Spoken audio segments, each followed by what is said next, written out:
प्रधानमंत्री नरेंद्र मोदी ने थाईलैंड में आयोजित संवाद कार्यक्रम में वीडियो संदेश के जरिए संबोधित किया। उन्होंने कार्यक्रम में शामिल होने पर गर्व जताया और इसे संभव बनाने के लिए भारत, जापान और थाईलैंड के संस्थानों की सराहना की। प्रधानमंत्री ने दिवंगत शिंजो आबे को याद करते हुए बताया कि 2015 में उनकी बातचीत से संवाद की शुरुआत हुई थी। उन्होंने कार्यक्रम को बहस, संवाद और आपसी समझ का महत्वपूर्ण मंच बताया और सभी प्रतिभागियों को शुभकामना दी। नमो बुद्धाय। It is an honor to join you all for this edition of Samvad in Thailand. Many distinguished institutions and individuals from India, Japan and Thailand are working to make this event possible. I commend all of them for their efforts and extend my greetings to all participants. Friends, I take this opportunity to remember my friend Mr. Shinzo Abe. In 2015, the idea of Samvad emerged from my conversations with him. Since then, Samvad has traveled across various countries, fostering debate, dialogue, and deeper understanding. Friends, I'm delighted that this edition of Samvad is taking place in Thailand. Thailand has a rich culture, history, and heritage. It stands as a beautiful example of the shared philosophical and spiritual traditions of Asia. Friends, India and Thailand share deep cultural ties that span over 2000 years. The Ramayana and Ramakien connect us. Our shared reverence for Bhagavan Buddha unites us. Last year, when we sent holy relics of Bhagavan Buddha to Thailand, millions of devotees paid their respects. Our nations also share a vibrant partnership across multiple sectors. India's Act East policy and Thailand's Act West policy complement each other, promoting mutual progress and prosperity. This conference marks another successful chapter in our friendship. Friends, the theme of Samvad speaks of the Asian century. When people use this term, they often refer to Asia's economic rise. However, this conference highlights that the Asian century is not just about economic value, but also about social values. The teachings of Bhagavan Buddha can guide the world in creating a peaceful and progressive era. His wisdom holds the power to lead us towards a human-centric future. Friends, one of the core themes of Samvad is conflict avoidance. Often, conflicts arise from the belief that only our path is correct, while all others are wrong. Bhagavan Buddha offers insight into this issue. Imesu kir sajjanti eke sambrahmana vigyamyam na vivadinti jana ekanga dasinyo. This means that some people cling to their own views and argue, seeing only one side as true. But multiple perspectives can exist on the same issue. This is why the Rig Veda states, Ekam Sat Vipraha Bahudha Vadanti. When we acknowledge that truth may be seen through different lenses, we can avoid conflict. Friends, another cause of conflict is perceiving others as fundamentally different from ourselves. Differences lead to distance, and distance can turn into discord. To counter this, a verse from Dhammapada states, Sabbe tasanti dandasya, sabbe bhayanti machuno. Attanam upam kattva, na haneyana dhataye. This means that everyone fears pain and death. By recognizing others as similar to ourselves, we can ensure that no harm or violence occurs. If these words are followed, conflict can be avoided. Friends, many of the world's issues stem from taking extreme positions rather than a balanced approach. Extreme views lead to conflicts, environmental crises, and even stress-related health problems. The solutions to such challenges lies in the teachings of Bhagwan Buddha. He urged us to follow the middle path and avoid extremes. The principle of moderation remains relevant today and offers guidance in addressing global challenges. Karnataka के कावेरी स्थित art of living international centre में आयोजित 10वें अंतर्राष्ट्रीय महिला सम्मेलन में राष्ट्रपति द्रौपदी मुर्मू ने अपने विचार साझा किए। यह सम्मेलन 14 से 16 फरवरी तक आयोजित किया जा रहा है। कार्यक्रम को संबोधित करते हुए राष्ट्रपति ने महिलाओं के सशक्तिकरण और समाज में उनके योगदान पर अपने विचार प्रस्तुत किए। इस अवसर पर विभिन्न क्षेत्रों से आई महिला प्रतिनिधियों ने भी भाग लिया। आर्ट ऑफ लिविंग द्वारा आयोजित इस सम्मेलन का उद्देश्य महिलाओं को सशक्त बनाना और उनकी क्षमताओं को वैश्विक मंच पर प्रस्तुत करना है। I am happy to join you all at this inaugural session of the International Women's Conference of the Art of Living. It is heartening to see so many women from different walks of life gathered here from various parts of the world. You are the ones who can make a positive and long-lasting impact in the lives of people, especially other women across the world. The theme of this conference, Just Be, encourages people to pause, reflect and look deep within. Within us is a treasure of virtues, talents and immense strength. Sri Ravi Shankarji and the Art of Living Center have inspired and helped people around the world to search within and find inner peace through meditation and humanitarian service. Ladies and gentlemen, we are the age of technological disruption. The advances in technology have given us a better quality of life in some ways. In such a competitive world, we must ensure that our human values remain intact. In fact, every human being needs to put in extra effort consciously to promote human values of compassion, love, and unity. This is where the role of women becomes very important. Women have a special ability to lead through compassion. They hold the ability to look beyond the individual and work for the well-being of families, communities, and even relationships of the global level. Today, women who have contributed the development of the people and the nations through their own unique ways are present here in the conference. I am told that they will deliberate upon the matters concerning mind and consciousness. I am told that the sessions in this conference will focus on using the power of mind in overcoming various challenges. I am confident that all the women attending this conference will come out with such spiritual principles that can be applied by people to make their lives and also the lives of those around them more beautiful and peaceful. Conferences like this also spread the message that a person is not an isolated entity, but part of an interconnected whole. Ladies and gentlemen, I am told that this conference will also hold sessions on mental wellness. In today's world, mental health has become one of the most crucial issues facing people of all age groups. Women in particular are at the crossroads of multiple challenges, including competing professionally, meeting societal expectations, and fulfilling personal aspirations. Sometimes the cultural norms of a society make it difficult for women to speak openly about their emotional well-being.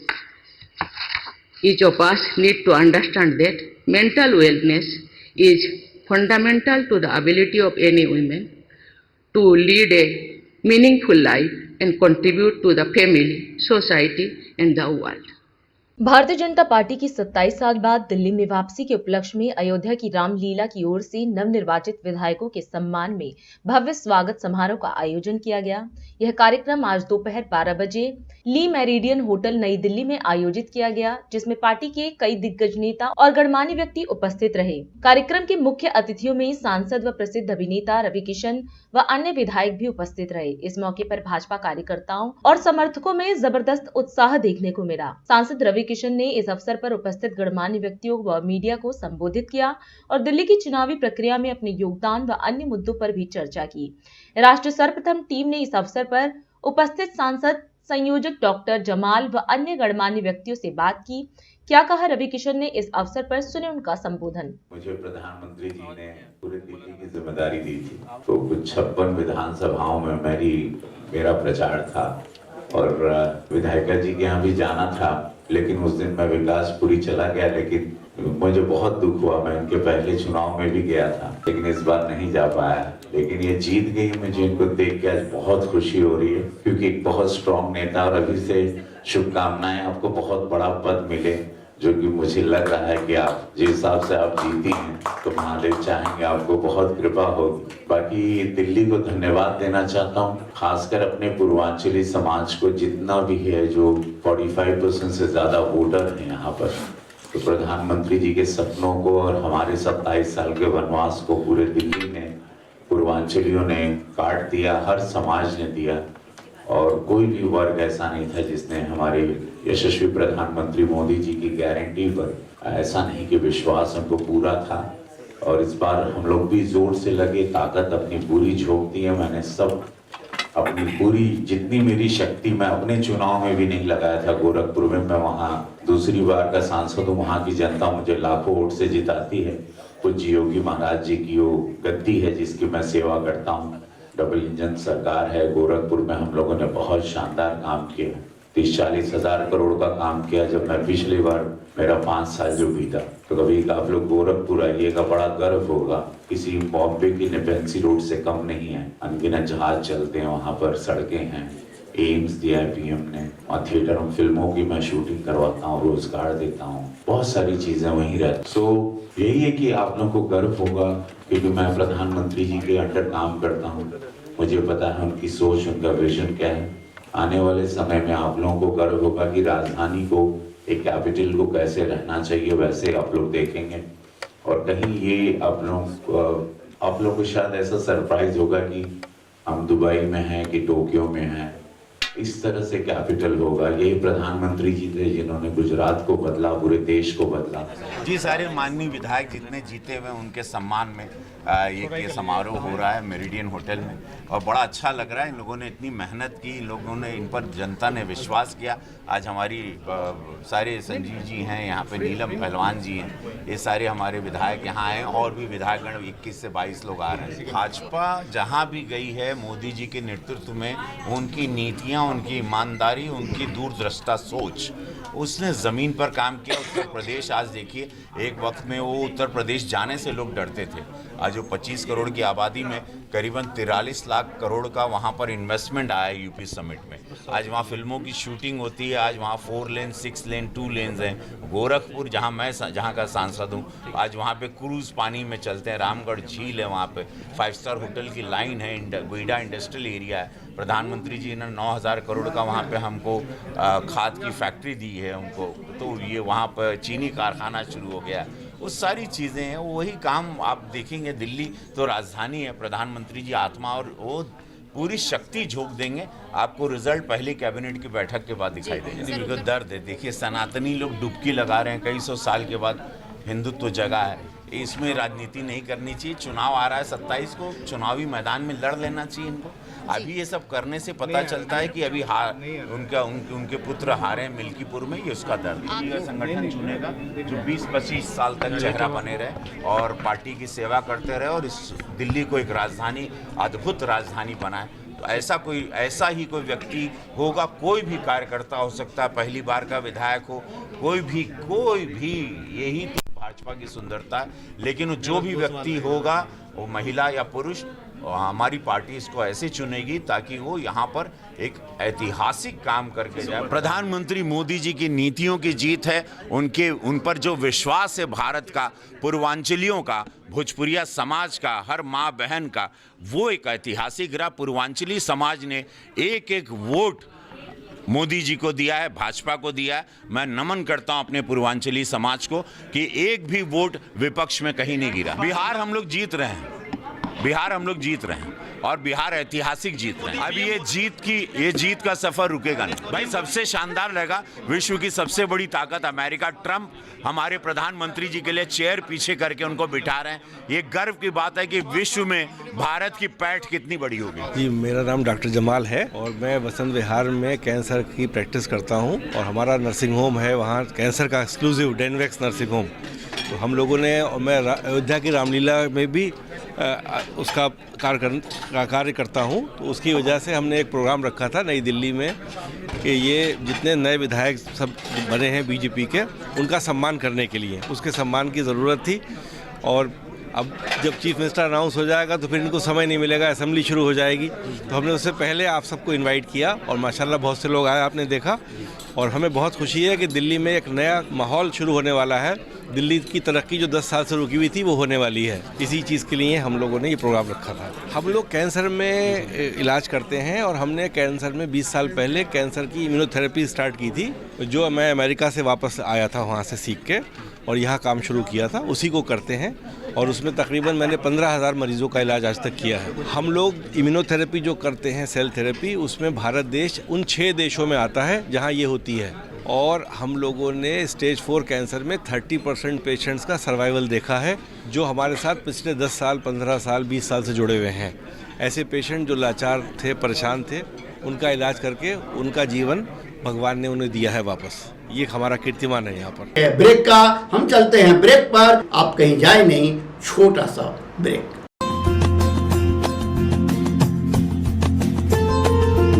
Kamal Buildtech Private Limited, fulfilling promises. With our professional team and experience of delivering projects, in past we guarantee you peace of mind and top quality work in an affordable price. Shreya Furnishing wishes you a very happy new year. Our company is the biggest wholesale showroom in India with the finest fabric catering to all segments of the market.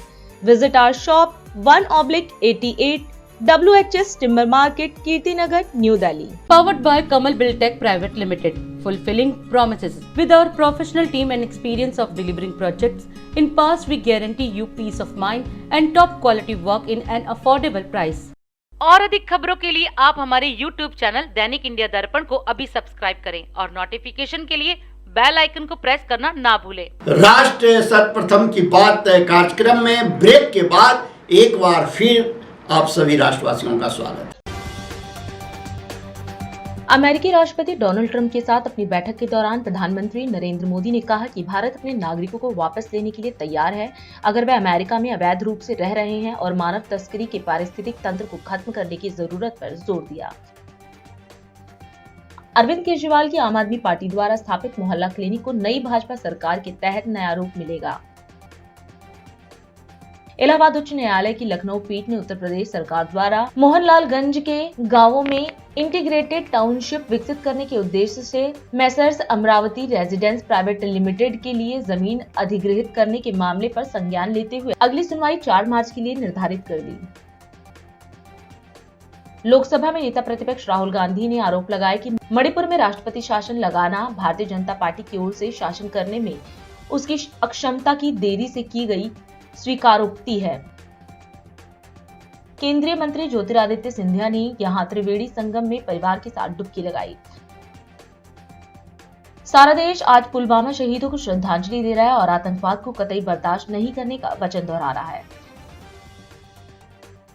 भारतीय reserve bank ने RBL bank के प्रबंधक निदेशक और मुख्य कार्यपालक अधिकारी के तौर पर आर सुब्रमण्यम कुमार का कार्यकाल 3 साल के लिए बढ़ाने को मंजूरी दे दी।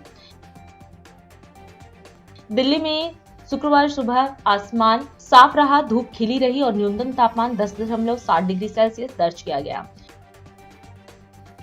मध्यस्थता कानून विशेषज्ञ तेजस धीरेन भाई करिया ने दिल्ली उच्च न्यायालय के न्यायाधीश के रूप में शपथ ली।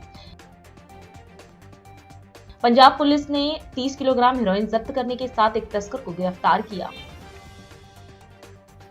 दिल्ली की पूर्व मुख्यमंत्री अतिशी ने प्रेस वार्ता में बीजेपी पर निशाना साधा। उन्होंने कहा कि चुनाव के दौरान किए गए वादों को पहली कैबिनेट बैठक में पूरा करने का आश्वासन देने वाली बीजेपी का ऐसा कोई इरादा नहीं है।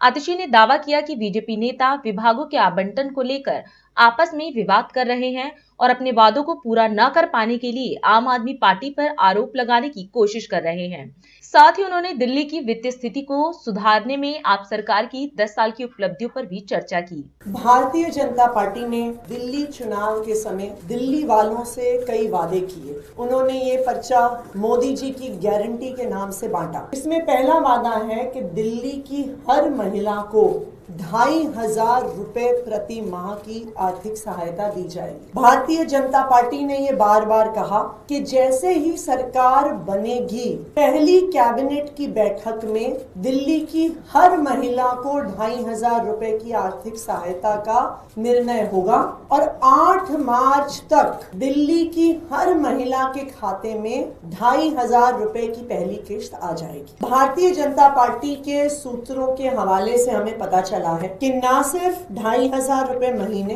बल्कि जो बाकी सारे वादे भी भारतीय जनता पार्टी ने किए थे उनको पूरा करने का भारतीय जनता पार्टी का कोई भी इरादा नहीं है। अभी भारतीय जनता पार्टी के अंदर विधायकों के बीच में लड़ाई झगड़ा चल रहा है कि कौन किस विभाग का मंत्री बनेगा, कि कौन कितनी लूट कर सकता है।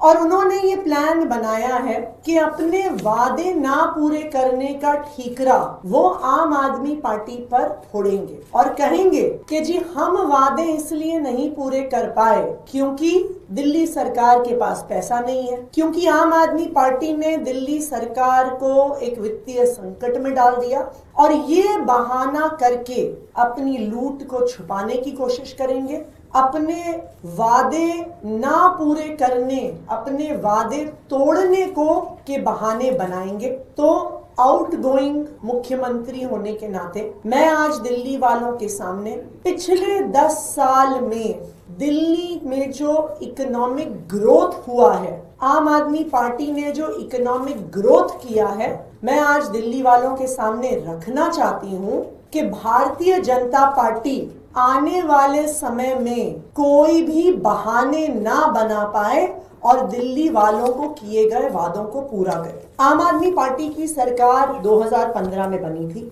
2014-15 में दिल्ली में राष्ट्रपति शासन था। उस दौरान अरुण जेटली जी जो केंद्र में वित्त मंत्री थे, उन्होंने बजट पेश किया था दिल्ली का। तब दिल्ली का कुल बजट 2014-15 में 31,000 करोड़ 31,000 करोड़ का था। दिल्ली के बजट में समझने वाली बात यह है कि दिल्ली को केंद्र सरकार से कोई पैसा नहीं मिलता, तो दिल्ली का जो बजट होता है वो दिल्ली के खुद के रेवेन्यू से आता है। पहले वैट से आता था, अब जीएसटी एक्साइज वगैरह से आता है। 2014-15 में दिल्ली का बजट 31,000 करोड़ था और अगर आप उससे पिछले 5 साल में बजट की ग्रोथ देखेंगे तो 2009-10 में बजट 25,000 करोड़ था और 5 साल में 6,000 करोड़ बढ़ के 31,000 करोड़ पहुंचा था। यानी 5 साल में 6,000 करोड़ की ग्रोथ दिल्ली के बजट में हुई आम आदमी पार्टी की सरकार आने से पहले। आम आदमी पार्टी की सरकार आने के बाद क्या हुआ? 2014-15 में 31,000 करोड़ से लेकर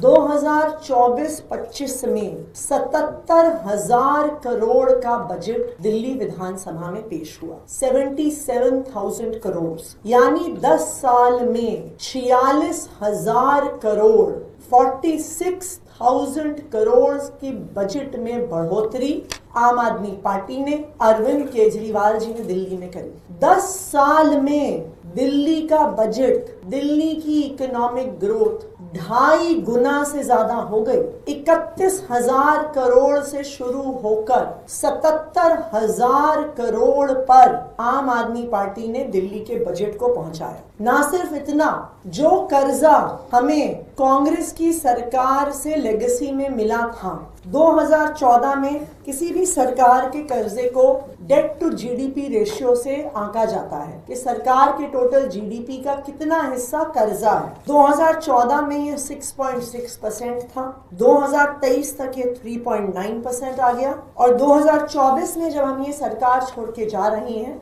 तो मात्र 3% पर दिल्ली का डेट टू जीडीपी रेशियो है। यानी आम आदमी पार्टी की सरकार ने, अरविंद केजरीवाल जी की सरकार ने जो कर्जा हमें पुरानी सरकारों से लेगेसी में मिला, उस कर्जे को भी हमने चुकाया। जबकि मैं आपको बताऊं, भारतीय जनता पार्टी शासित उत्तर प्रदेश, जहां पे कई सालों से भारतीय जनता पार्टी की सरकार है, date to GDP ratio 32.5%, Madhya Pradesh में 33% है। हरियाणा विधानसभा सचिवालय चंडीगढ़ में 15वीं विधानसभा के नवनिर्वाचित सदस्यों के लिए 2 दिवसीय प्रबोधन कार्यक्रम का आयोजन हुआ।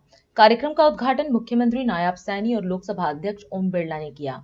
ओम बिरला ने हरियाणा के इतिहास और विकास की प्रशंसा की। वहीं सीएम सैनी ने जनप्रतिनिधियों की भूमिका पर जोर देते हुए विश्वास जताया कि नए सदस्य जन कल्याणकारी नीतियों के जरिए प्रदेश को विकसित भारत और विकसित हरियाणा के संकल्प तक पहुँचाएंगे। ये हरियाणा की धरती का इतिहास, यहाँ की सांस्कृतिक, यहाँ के आध्यात्मिक, धर्म, स्वतंत्रता सेनानी और वीरता के लिए इसकी एक अलग पहचान है। छोटा राज्य होने के बाद भी इस धरती से बहुत बड़े बड़े संदेश देश में गए हैं और देश में नहीं, दुनिया के अंदर हमारा आध्यात्मिक संदेश, हमारे कर्म दर्शन का संदेश इसी धरती से भगवान श्री कृष्ण ने अर्जुन को दिया। इस धरती के अंदर छोटा प्रदेश होने के बाद भी चाहे सीमाओं पर रक्षा करने वाले जवानों की संख्या हो, देश के उत्कृष्ट खिलाड़ी हो, स्वतंत्रता सेनानी हो, सांस्कृतिक आध्यात्मिक गुरुओं का हो, सबका एक गौरवशाली इतिहास हरियाणा का रहा है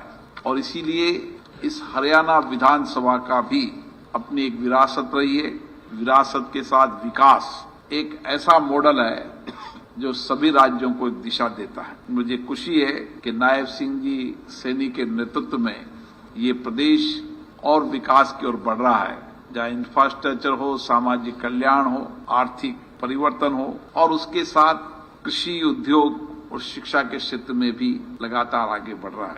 इन सभी क्षेत्रों के अंदर यहाँ के चुने हुए माननीय विधायकों का बहुत बड़ा योगदान है। मैं उन सब माननीय विधायकों को बहुत बहुत शुभकामनाएं देता हूँ, बधाई देता हूँ, जिनको जनता ने बहुत विश्वास, भरोसे के साथ चुनकर भेजा है। मुझे खुशी है कि यहाँ 40 विधायक पहली बार चुन के आए हैं। मैं उनका विशेष रूप से अभिनंदन करता हूं कि पहली बार आप चुनकर आए हैं और इसलिए आपको अनुभव भी प्राप्त करना है और जनता की अपेक्षा आकांक्षाओं को पूरा करना है। राज्य के विधानसभा सदस्य की बहुत बड़ी जिम्मेदारी होती है, क्योंकि विधानसभा सदस्य की जनता से सीधा संवाद होता है, निकटता होती है और उसके कारण लोगों की अपेक्षाएं, आकांक्षाएं कुछ ज्यादा रहती है और इसीलिए हमारी जिम्मेदारी भी ज्यादा रहती है।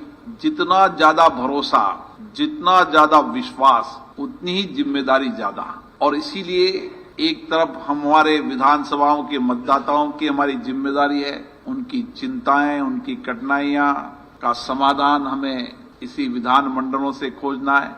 दूसरा, राज्य की जनता की जिम्मेदारी भी हमारी है। हमें एक विधानसभा के सदस्य के रूप में विधानसभा ने चुनकर भेजा है, लेकिन आप एक विधानसभा का नहीं, पूरे राज्य का नेतृत्व करते हैं।